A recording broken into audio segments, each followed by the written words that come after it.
Hi, welcome back to Some Snowman. I'm Andrew and this is another episode about polyamory. I had a friend recently who asked me, have you ever experienced backlash for being poly?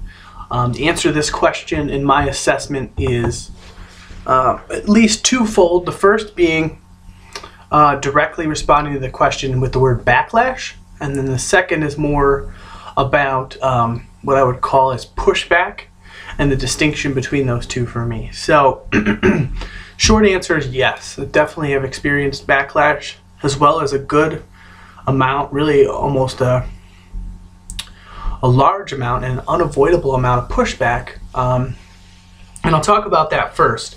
In my assessment, it's understandable that if you live authentically and you're being open and honest with people about your identity, that there's going to be some pushback, partly if those are the types of relationships that you value, and that is my experience, and those are the types of relationships that I value, authentic and open ones.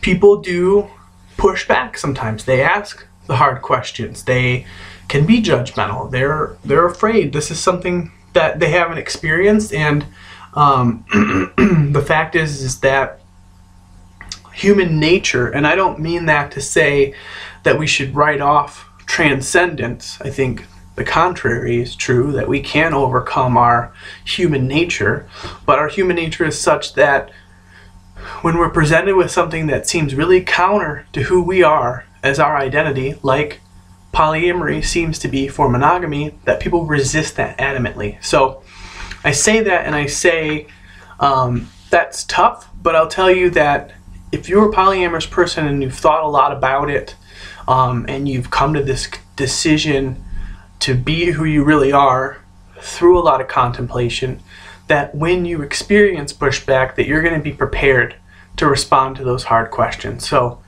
good luck to you there. The question as asked, experiencing backlash, for me it's distinct from pushback, because pushback, I really embrace that. That's natural. People are going to have their opinions and they're going to talk to me, and that's okay.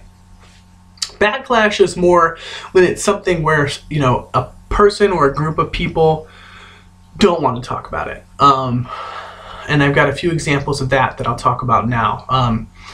And let me come back to that a little bit. It's not that they don't want to talk about it, it's that they want to talk about it with others instead of me, or they want to significantly change or even eliminate our relationship without talking to me about it. So for me, that would be backlash.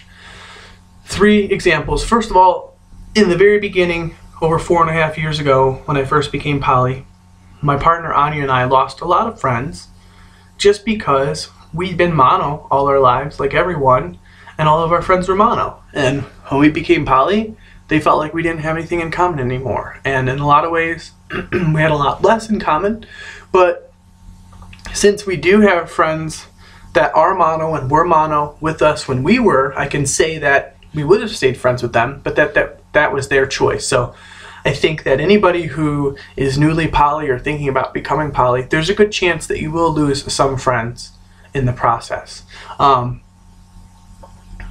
of the friends I lost were specifically over what I deem to be a conflation between polyamory and cheating. So specifically, I had a friend who for many years cheated on a partner of his, had sex with other women without telling his monogamous partner. So he lied to her, he cheated on her. We all know what that is.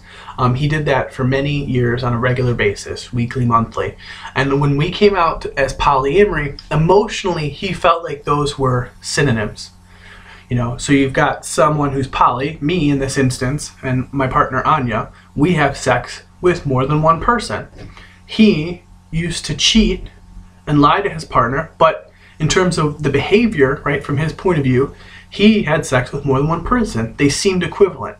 They're totally not, and we understand that rationally, but I can see how emotionally it may feel the same, and not everybody's willing to take a look inside and really parse out the nuances of that difference. So I lost some friends. I have other examples that I won't say now just because of the sake of time, but I've noticed that sometimes people on an emotional level conflate cheating with polyamory. Also, we lost a lot of friends through people who preferred to talk about us being poly behind our back instead of talking about it with us. And I think that this is an understandable, although also sad and painful side effect of really embracing the axiom and putting it into practice, the axiom that the personal is political. So Anya and I both early on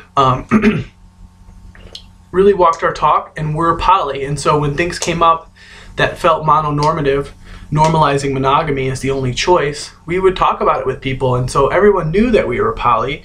Also, Anya wrote her dissertation in her graduate studies about being polyamorous, about polyamory. So there's a lot of backlash from people in that sense because they wanted to talk about it with each other, but not with us. And that was hard, but lesson learned.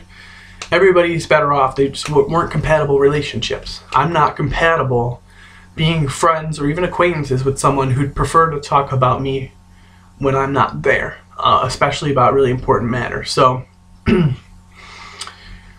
yeah, that's it. Definitely have experienced both backlash and pushback as a polyamorous person. It's totally okay. Good luck to you. If you have any more questions about tough matters when it comes to polyamory, message me here or on Facebook if we're friends. And remember to dream what you dream, be who you are, and go toward your greatest purpose, making love with love and making light with light. Thank you.